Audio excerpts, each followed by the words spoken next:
Good morning, dear all student. Today we discuss worksheet number 13. This worksheet provided by Directorate of Education, GNCT, Delhi.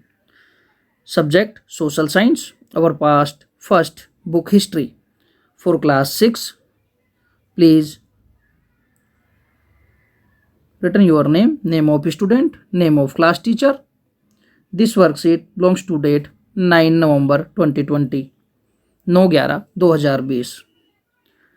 Read the worksheet. Start. The beginning of farming and herding.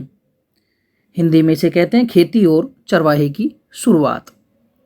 Men, women and children probably observed several things. पुरुषों, महिलाओं और बच्चों ने संभवतः कई चीज देखी. The palace where edible plants were found, how seeds broke off stalks, fell on the ground, and new plant separated from them. जैसे कहाँ कहाँ पर खाद्य पौधे लगाए जाते हैं, बीज कैसे डंठल से टूटकर गिरते हैं, जमीन पर बीजों का गिरना और उनसे नए पौधे उगाए. Perhaps they began looking after plants, protecting them from birds and animals so that they could grow and the seeds could ripen. In this way, people become farmers. कहने का मतलब है उन्हें पक्षियों और जानवरों से बचाने के लिए कोशिश की होगी लोगों ने, ताकि वे बढ़ सकें. जो फसल उन्होंने लगाई है, पौधे लगाए, वे बड़े हो सके बीज, और उनके बीज पक सके. इस प्रकार धीरे धीरे वो फार्मर्स बन गए, किसान बन गए. See the picture. Next paragraph number 2. See the picture. Women, man and children could also attract them and them animals by leaving food for them near their shelters. इसी तरह लोगों ने जानवरों के लिए अपने घरों के आसपास खाना छोड़कर उन्हें आकर्षित कर उन्हें पालतू बनाया होगा. कि जानवरों को किस प्रकार पालतू बनाया होगा. The first animal to be tamed मतलब पालतू, was the wild ancestor of the dog.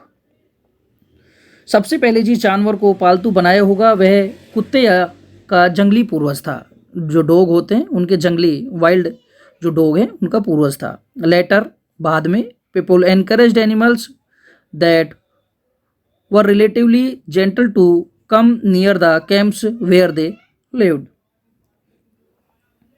बाद में लोगों ने उन जानवरों को प्रोत्साहित किया और उनके घरों के आसपास आने लगे थे. जो जानवर उनके घरों के आसपास आने लगे थे उनको प्रोत्साहित किया. These animals such as sheep, goat, cattle and also the pig lived in herds and most of them ate grass. ये जानवर जैसे भेड़, बकरी, मवेशी और सूअर के झुंड में रहते थे. उनमें से ज्यादातर घास खाते थे. Often people protect them animal from attacks by other wild animals. This is how they become herders. अक्सर लोग इन जानवरों को अन्य जंगली जानवरों के हमलों से बचाते थे और इस तरह ये लोग चरवाहे बन गए, हेडर्स बन गए. नेक्स्ट डोमेस्टिकेशन मतलब बसने की प्रक्रिया डोमेस्टिकेशन कहलाती है. Domestication is the name given to the process in which people grow, plant and look after animals.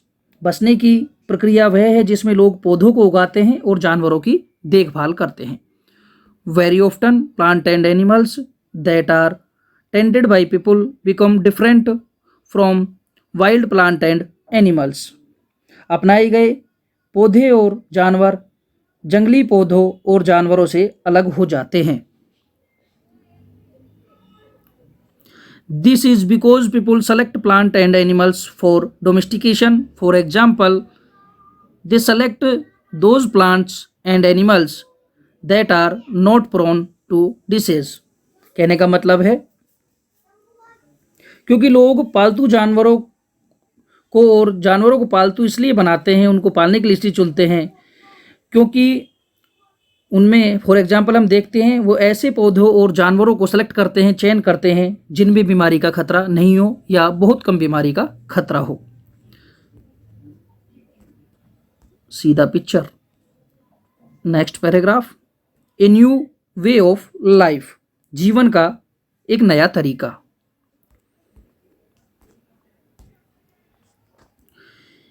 If you plant a seeds you will notice that it takes some time to grow. यदि आप एक बीज लगाते हैं तो आप देखेंगे कि इसे बढ़ने में कुछ समय लगता है। This may be for several days, weeks, months and in some cases years. यह कई दिनों, कई हफ्तों, कई महीनों और कुछ मामलों में कई वर्षों के लिए हो सकता है। When people began growing plants, it meant that they had to stay in the same place for a long time looking after the plants, watering, weeding, driving away animals and birds. जब लोगों ने पौधों को उगाना शुरू किया तो इसका मतलब था कि उन्हें पौधों की देखभाल करने, पानी निकालने, निराई करने, पशु पक्षियों को भगाए जाने तक लंबे समय तक एक ही जगह पर रहना पड़ता था। Till the grain ripened and then the grain had to be used carefully.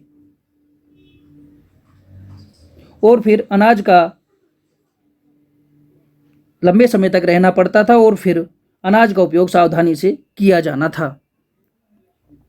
As grain had a stored for both food and seeds, people had to think to way of storing it. चूंकि अनाज को भोजन और बीज दोनों के लिए संग्रहित किया जाना था, इसलिए लोगों को इसके भंडारण के तरीकों के बारे में सोचना पड़ा।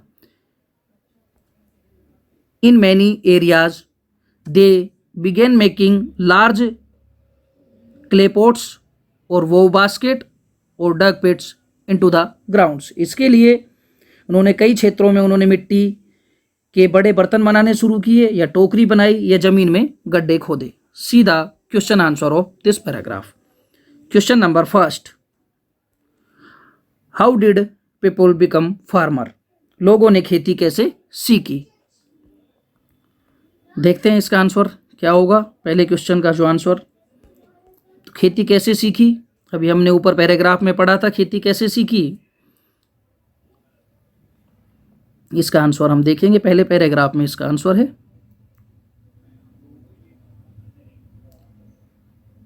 The palace where edible plants were found, how seeds broke off, stalks fell on the ground, and the plant stored from them.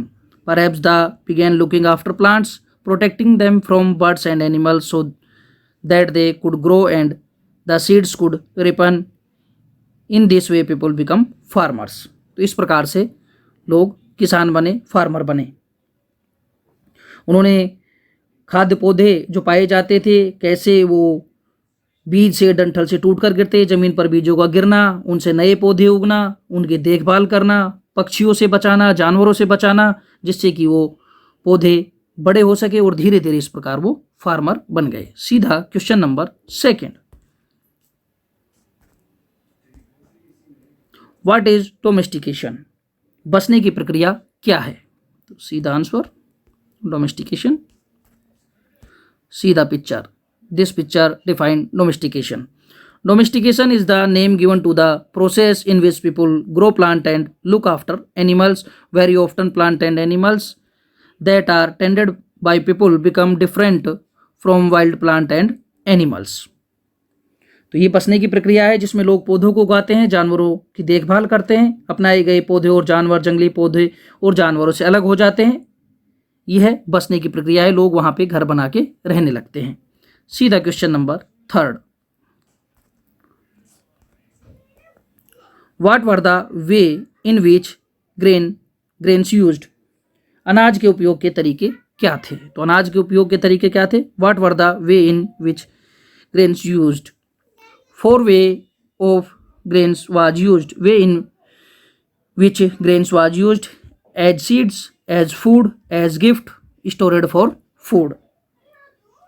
बीज के रूप में, खाद के रूप में, उपहार के रूप में, भंडारण के लिए। 4 वे